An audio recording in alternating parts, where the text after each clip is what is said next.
নমস্কার বন্ধুরা, শিবানী রান্নাঘরে আপনাদের সবাইকে স্বাগত জানাচ্ছি। ভিডিওটা শুরু থেকে শেষ পর্যন্ত দেখতে থাকুন, আশা করি ভালো লাগবে। আজকে কিছু রান্না নিয়ে চলে আসলাম। আমড়া দিয়ে মসুর ডাল, বরবটি ভর্তা আর আমড়া দিয়ে মরলা মাছের টক ঝাল। চলুন চলে যাচ্ছি মূল রান্নাতে। এখানে বরবটিগুলো আমি খুব সুন্দর করে কেটে ধুয়ে নিয়ে এসেছি, ছোটো ছোটো করে কেটে নিয়েছি, কেটে ধুয়ে নিয়ে এসেছি। আবারও বেশ ভালো করে হাত দিয়ে চটকে একটু ধুয়ে নিচ্ছি। ধুয়ে কড়াইতে গরম জল বসিয়ে দিয়েছি, সেই জলের মধ্যে আমি বরবটি টুকরোগুলো দিয়ে দিলাম। দিয়ে এর মধ্যে স্বাদ মতো লবণ দিয়ে দেব, দিয়ে ভালো করে নেড়ে চেড়ে ঢেকে দেব। বরবটিটা এইদিকে সেদ্ধ হতে হতে দেখুন এই পাশে ডালটা সেদ্ধ হয়ে গেছে। এবার কেটে রাখা আমড়াটা দিয়ে দিলাম। আমড়াটা একটু ভালোভাবে সেদ্ধ হোক, স্বাদ মতো লবণ আর হলুদ দিয়ে দিলাম, দিয়ে ভালো করে মিশিয়ে নেব। মুসুরির ডাল আমড়া দিয়ে খেতে দারুণ লাগে এই গরমের মধ্যে। এইদিকে বরবটিটাও সেদ্ধ হয়ে গেছে, ডাকনাটা তুলে দেখিয়ে দিলাম। এবার একটা ঝুড়িতে জলটা ঝরিয়ে নিয়েছি। তারপরে শুকনো কড়ার মধ্যে আমি পরিমাণ মতো লঙ্কা দিয়ে দিলাম, পেঁয়াজ রসুন দিয়ে দিলাম। ঝালটা আপনাদের পছন্দ মতো কম আর বেশি করে দিতে পারেন। আস্তে আস্তে পেঁয়াজটা ভাজা হতে হতে এইদিকে দেখুন আমড়া দিয়ে ডালটাও দারুণ ফুটে গেছে। এবার একটা পাত্রে আমি নামিয়ে নিচ্ছি।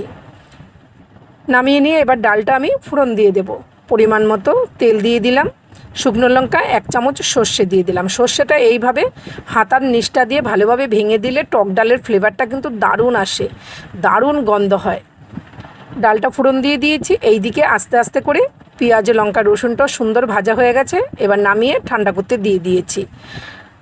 ডালটাও হয়ে গেছে, ডালটা একটা পাত্রে নামিয়ে নিচ্ছি। তারপরে কড়াইটা গরম আছে তো তার মধ্যে আমি একটু কালো জিরে ভেজে নেব। অবশ্যই গ্যাসটা বন্ধ করে নিয়ে গরম কড়াইতে কালো জিরেটা ভেজে নিতে হবে।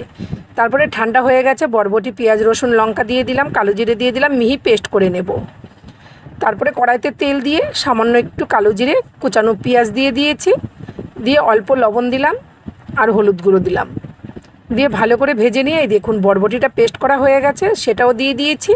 গ্যাসের ফ্লেমটাকে হাইতে রেখে অনবরত নেড়ে চেড়ে একটু শুকনো করে নিতে হবে। দেখুন খুব ভালোভাবে শুকনো করে নিতে হবে গ্যাসের ফ্লেমটাকে হাইতে রেখে। ব্যাস বরবটি ভর্তাটা হয়ে গেছে, একটা পাত্রে আমি নামিয়ে নিচ্ছি। আমার চ্যানেলে কিন্তু অনেক রকম ভর্তার রেসিপি দেওয়া আছে, আপনারা প্লিজ দেখে নিতে পারেন। তারপরে কড়াইতে তেল দিয়ে দিয়েছি, তেলটা গরম হয়ে গেছে। এইবার দিয়ে দেব কুচানো পেঁয়াজ আর দিয়ে দেব একটা বড় টমেটো টুকরো করে রেখেছি, সেই টমেটোটা দিয়ে দিলাম। দিয়ে ভালো করে নেড়ে চেড়ে স্বাদ মতো লবণ হলুদ দিয়ে দিলাম, একটু কালারের জন্য কাশ্মীরি লঙ্কার গুঁড়ো আর পেস্ট করা মশলা। এই মশলার মধ্যে আছে পেঁয়াজ রসুন লঙ্কা আর আছে টমেটো। ভালো করে কষিয়ে নিয়ে দেখুন তেলটা আলাদা হয়ে গেছে। এইবার কেটে রাখা সবজিগুলো দিয়ে দেব। এখানে সবজির মধ্যে আছে ডাঁটা আলু আর পটল সরু সরু করে কেটে দিয়েছি। সামান্য একটু জল দিয়ে ভালো করে সবজিটা নেড়ে চেড়ে এবার ঢেকে দেব। গ্যাসের ফ্লেমটাকে লোতে রেখে সবজিটা এইভাবে সামান্য একটু জল দিয়ে ঢেকে নিলে সবজিটা দারুণ সেদ্ধ হয়ে যায়। এইবার কেটে রাখা আমড়াটা দিয়ে দেব, দিয়ে ভালো করে নেড়ে চেড়ে আবারও 2 থেকে 3 মিনিটের মতো ঢেকে দেব।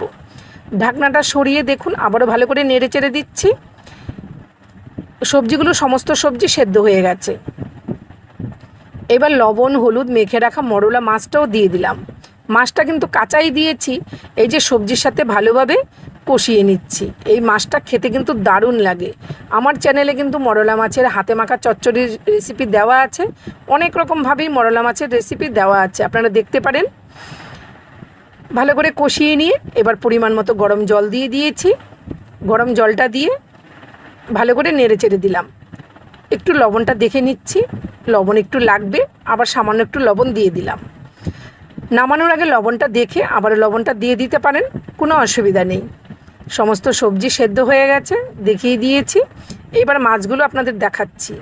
সবজির সাথে যে মাছগুলো কষিয়ে নিয়েছি দেখুন মাছগুলো কি সুন্দর গোটা গোটা আছে, একটা মাছের মাথাও কিন্তু ভেঙে যায়নি।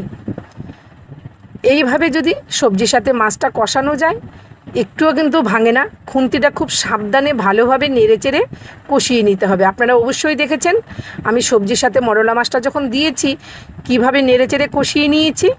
গ্রেভিটা যখন পরিমাণ মতো মাখো মাখো হয়ে আসবে তখন একটা পাত্রে এইভাবে নামিয়ে নিতে হবে। ব্যাস কমপ্লিট হয়ে গেল আমড়া দিয়ে মরলা মাছের টক ঝাল। খেতে কিন্তু দারুণ লাগে। দেখুন আজকে ছিল আমার এই মেনু, আমড়া দিয়ে মরলা মাছের টক ঝাল, বরবটি ভর্তা, আমড়া দিয়ে টক ডাল।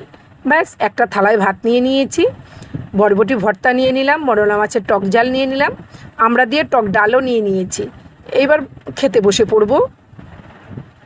জল, লবণ, লেবু সব নিয়ে নিয়েছি। গরম গরম ভাতের মধ্যে যদি এই রকম ভর্তা হয় আর কি লাগে বলুন? ভর্তা দিয়েই কিন্তু এক থালা ভাত খাওয়া হয়ে যায়, আর কিছুই লাগে না। খেতে কিন্তু দুর্দান্ত হয়েছে, বলার অপেক্ষায় থাকে না। আপনারা এরকম ভর্তা বানিয়ে খেয়ে দেখবেন, আমাকে কমেন্ট করে জানাবেন। এইবার মরলা মাছের টক ঝালটা খেয়ে দেখছি। আমড়া দিয়ে টক ডাল, দেখুন আমড়াটা কি সুন্দর সেদ্ধ হয়ে গেছে। মরলা মাছের মধ্যে দিয়েছিলাম, আমড়া দিয়ে মরলা মাছের টক ঝালটাও দারুণ হয়েছে। এইবার টক ডালটা খেয়ে দেখাচ্ছি। টক ডালটা দেখুন ঢেলে নিয়েছি, আমড়াটা খুব সুন্দর সেদ্ধ হয়ে গেছে। লঙ্কাটা একটু ভেঙে নিচ্ছি, আমি একটু ঝালঝালি পছন্দ করি। একটু লেবু চেপে নিলাম। খেতে কিন্তু দুর্দান্ত হয়। ভালো লাগলে শেয়ার করে দেবেন আর কমেন্ট করে জানিয়ে যাবেন আমার এই ভিডিওগুলো আপনাদের কেমন লাগলো। দেখা হচ্ছে নতুন রেসিপিতে। সবাই ভালো থাকবেন, সুস্থ থাকবেন, টাটা।